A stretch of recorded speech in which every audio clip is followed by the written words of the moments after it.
daal di wàcc AIBD ñëw taxaw ni moom day ñëw défendre ànd ak ay avocats ak ay politiciens yi ànd ak moom mu ñëw ni day défendre lu tax Macky Sall mënul def loolu man su ma déggee ñu naan Macky Sall est l'opposant le plus dangereux pour le régime man leen bala ngay nekk un danger pour le régime da ngay ñemee ñëw ci réew mi Macky Sall dafay ñemee ñëw bay nekk opposant bu dangereux beneen bi mooy aujourd'hui il faut ñu xam ni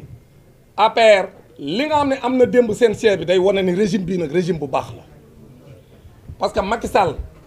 musta may ab avocat bu jógee à l'étranger Juan Branco exemple la ci quand Juan Branco est venu ici ñuy def seen conférence de presse yéen ñii am na ñu ko ci fekke ñuy def conférence de presse fii ici au niveau du relais mais bi mu yegsee lan lañ ko def dañ ko exfiltrer parce que dañoo ñëw am information que ñu ngi koy jël si ci biir conférence de presse bi moom Olivier Sur kenn jëliwu ko dañ koo bàyyi mu toog wax ba géex wax ay waxi caaxaanam dem yoonam bi mu paree ñu dem ci ay télé ñu koy invité muy wër ci télé yi di wax te kenn jàpp ko alors que Juan Branco bi mu paree ci conférence de presse bi relais dañ koo jël le maire des Parcelles Assainies ak le maire Pape Sow bu Sangalkam ñoom ñoo dem di ko làq di ko wër ba dugal ko ci gaal yóbbu ko Mauritanie pour mu jaaree fa daw kon nag foofu day wane ne booba dictature moo am Sénégal un avocat Sénégal ak France am loo xam convention la seen biir ba avocat bu nekk France am na droit plaider fii avocat bu nekk fii Sénégal am nga droit plaider France léegi moom Juan Branco am droit ñëw Sénégal plaider pour Ousmane Sonko ñu ñëw xañ ko yemuñu ca ñu dem di ko dàqi ba Mauritanie dem kar ko andi ko tëj ko fii Rëbës ba noppi nag toroxal ko fii ci Rëbës mais est-ce que ñun def nañ loolu Olivier Sur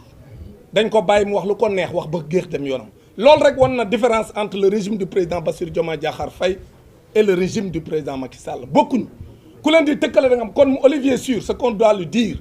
c'est qu'il comprenne que le Sénégal n'est pas une république bananière que nous ne sommes pas une république de complexés. Il y a un changement de paradigme au Sénégal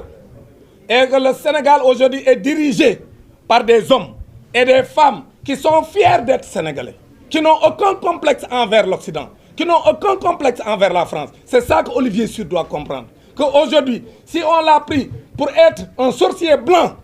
pour venir nous rappeler que nous étions donc des colonisés, que cette époque est révolue et qu'il y a un changement de paradigme et qu'à la tête du pays, nous n'avons pas des laquais, mais que nous avons des gens qui comprennent les enjeux du monde et qui veulent un respect pour le pays et qui sont fiers d'être sénégalais et qui veulent construire un État moderne, un État souverain, un État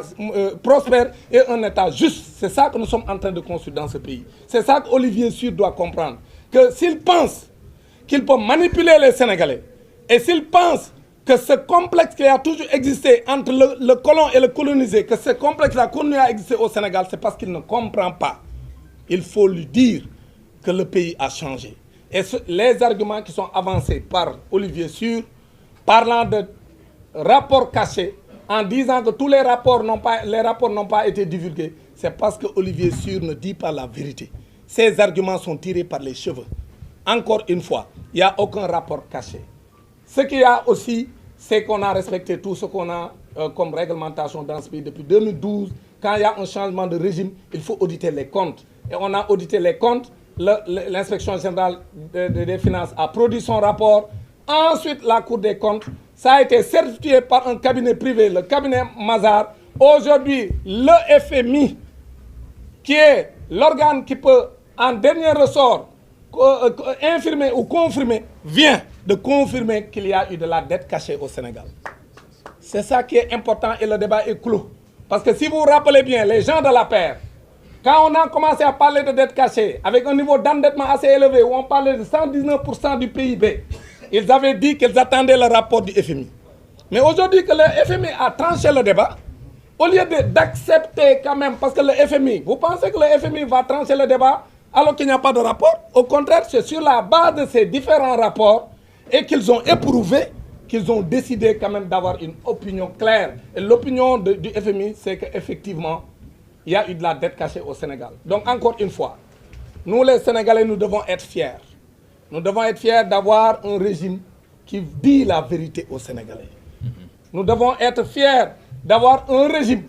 qui est aux côtés des populations et qui est là pour servir quand même de transition pour montrer que ce qui s'était passé ces 12 dernières années-là sous Macky Sall, ça ne va plus se passer dans notre pays. Et c'est ça qui doit nous rendre fiers. Kon ñun ñëpp dañu war a sant yàlla parce que su régime mu Macky Sall continué woon ci réew mi dinañ toog fii ñu ngalaab ñu ñun Sénégalais yëpp. kon nag ñun dañoo war a sant yàlla bi ay ab génération taxawee xeex pour jëlee fii Macky Sall parce que Macky Sall su fi continué woon nekk musiba dinañu dal. kon nag li nga xam ne moo am. mooy ñoom ils sont dans la manipulation ñenn ci ñoom dañoo tiit parce que Macky Sall ak ñim àndal xam nañ ni parce que ña toogoon ca table ba wër Olivier Sur yëpp xam nañ ni buñ defee la ñu war a def ñoom ñëpp ci kaso bi leen jëm Macky Sall ci kaso bi ñu nekkoon ci wër table ba tamit ñoom ñëpp ñu bari ci ñoom ci kaso bi. léegi nag man li ma gëm mooy l'APR dañ ko war a dissoudre APR dañ ko war a dissoudre APR dañ ko war a dissoudre parce que lu tax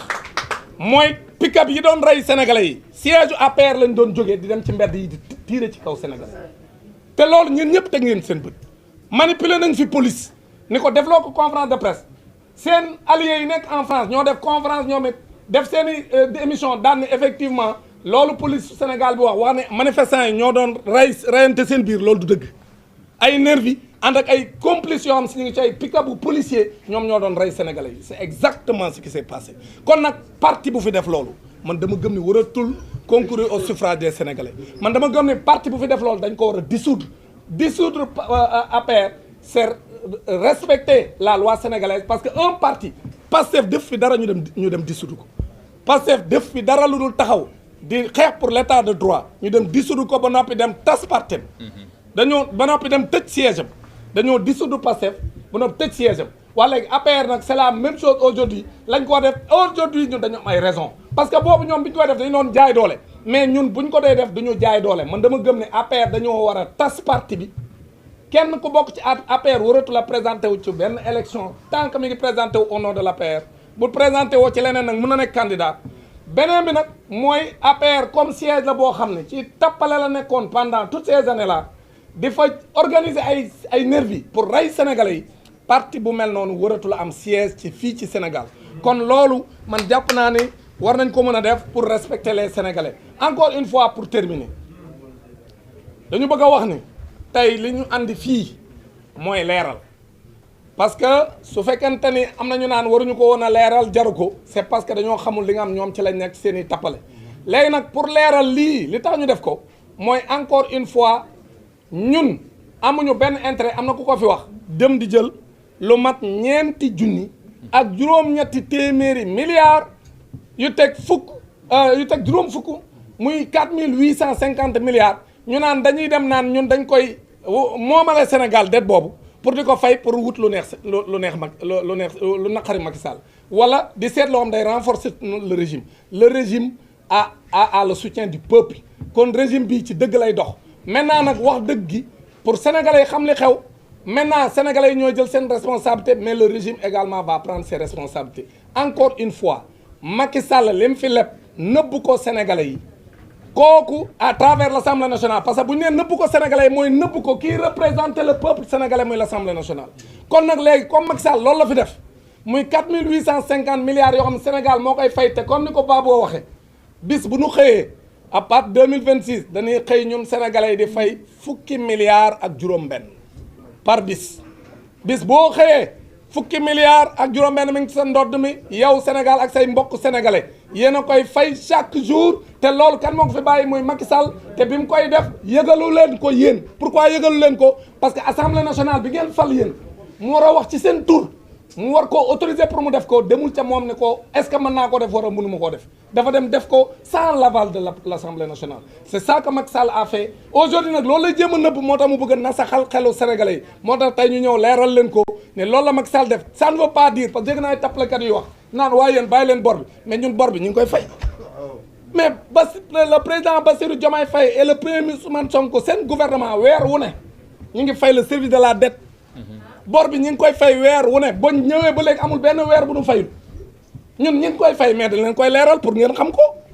mais ñu wax leen ko ngeen xam ko loolu mooy dëgg maintenant nag teewul du ñu wàcc parce que ñun ñoo ko leb lu tax ñun ñoo ko leb mooy Sénégal moo ko leb mais nan la ko lebe ci tappalay Macky Sall ak ñi mu àndal kon nag lii mooy situation bi leen wax ne daal in 2 minutes. Yeah, I will conclude. I will conclude in English to say, because,